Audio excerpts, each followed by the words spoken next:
Mesdames, Messieurs, bonsoir. Merci de prendre le rendez-vous de ce 19h. Voici le sommaire. Séminaire d'évaluation sur la gestion de la présidentielle du 11 avril 2021. C'était ce vendredi 2 juin, une initiative de la Cour constitutionnelle à laquelle les responsables du COSLEPI, de la Sénat et des responsables politiques y ont pris part. 32 stylistes et modélistes ont pris part à la phase finale du jeu concours de mode organisé par la Direction départementale du tourisme, de la culture et des arts de l'Atlantique.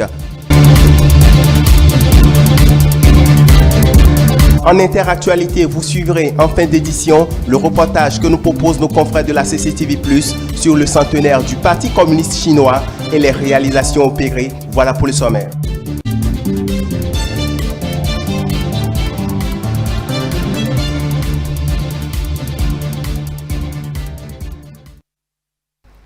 On démarre cette édition avec la Cour constitutionnelle qui a organisé ce vendredi un séminaire d'évaluation sur la gestion de la présidentielle du 11 avril 2021. Les responsables des partis politiques, ceux de la Commission électorale nationale autonome Sénat et du Conseil d'orientation et de supervision de la liste permanente informatisée COSLEPI ont répondu présents à cette séance. Le point de la cérémonie d'ouverture avec Stélia Padono. Une mandature de la Cour constitutionnelle gère une seule élection présidentielle. Et donc, c'est notre élection présidentielle que nous avons gérée et que nous soumettons à votre évaluation. Joseph Diogbenou et ses collaborateurs se livrent ainsi à l'exercice de reddition de comptes après avoir mené de main de maître la présidentielle du 11 avril 2021. L'élection du président de la République du 11 avril 2021 n'est pas à l'image des élections antérieures sous l'empire de la même constitution. C'est donc un rendez-vous classique, mais c'est aussi un rendez-vous nouveau. Comment la Cour constitutionnelle a assuré sa mission constitutionnelle de veille, déroulement régulier de cette élection, de contrôle et de gestion du contentieux électoral.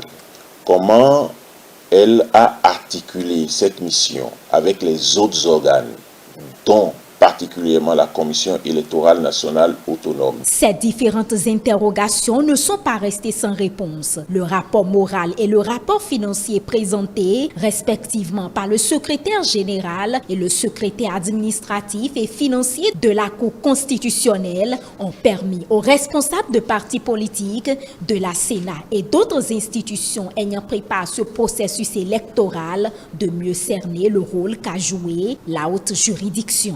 Cette institution a pu, au-delà des tâches qui lui sont assignées, faire des économies. C'est ça qui m'a plu, je pense que c'est ça qui est important. La mission a été accomplie à moindre coût, donc ils ont atteint les objectifs à moindre coût, je pense qu'ils ont été efficients. Le séminaire vient à point nommé parce que à l'issue d'une telle consultation, il fallait se retrouver, faire le point et faire des projections pour les consultations à venir. Je retiens globalement du séminaire de la Cour constitutionnelle que les choses se sont bien passées et du point de vue financier, il y a eu jusqu'à consacrer des bénéfices de près de 21% pour la prospérité du pays. La séance a été également instructive. Les responsables des partis politiques présents sont sortis plus engagés à accompagner la Cour constitutionnelle dans ses prérogatives de veille et de règlement des contentieux électoraux. L'intérêt aussi pour nous en tant que parti politique, c'est de comprendre qu'il y a beaucoup de recours qui viennent à la Cour constitutionnelle parce que les militants, la communauté de façon générale ne s'est pas bien approprié des tests électoraux. Et donc nous repartons avec l'engagement de faire un compte-rendu fidèle aux structures dirigeantes de notre parti pour qu'un accent particulier soit mis sur la formation de nos militants en ce qui concerne les tests électoraux pour qu'ils ne soient plus tellement éprouvés lorsqu'il y a une élection qui se fait. C'est le lieu pour le président de la Cour constitutionnelle de remercier tous les acteurs sans qui le scrutin du 11 avril 2021 ne se serait pas déroulé en toute transparence et dans la quiétude. Je ne peux pas ne pas profiter de cette occasion pour remercier transmettre les gratitudes de la Cour constitutionnelle à tous les collaborateurs de la Cour constitutionnelle. Les remerciements à la Sénat dans les rapports qui ont été les nôtres. Les remerciements à l'égard des partis politiques en ce qui concerne la compréhension qu'ils ont eue à l'occasion de l'exercice par la Cour constitutionnelle de ses prérogatives. Les ministres Aurélien Agbenossi des Affaires étrangères et de la coopération, Didier Tonanto du cadre de vie et du développement durable et Oswald Omeki des sports ont réceptionné le stade de l'Amitié Mathieu Kérékou, rénové après les travaux de réhabilitation. C'était ce jeudi en présence de l'ambassadeur de Chine près le Bénin. Suivez. Voici le nouveau visage que présente le stade de l'Amitié Mathieu Kérékou réhabilité. 32 mois de travaux ont permis de rénover cet espace aux normes internationales. C'est le fruit de la coopération sino-béninoise.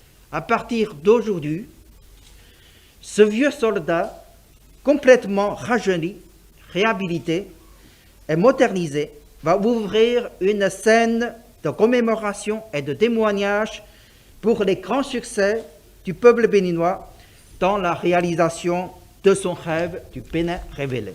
Après 32 mois de travaux, nous pouvons aujourd'hui dévoiler sa nouvelle phase. La piste et les installations de compétition sont aménagées conformément aux normes de IAF et certifiées par la Fédération d'athlétisme. Des compétitions d'athlétisme de niveau international peuvent être organisées ici. Le gazon de football nouvellement planté, des salles de soutien pour les matchs réaménagées, l'éclairage, la sonorisation, le système de chronométrage et de poignage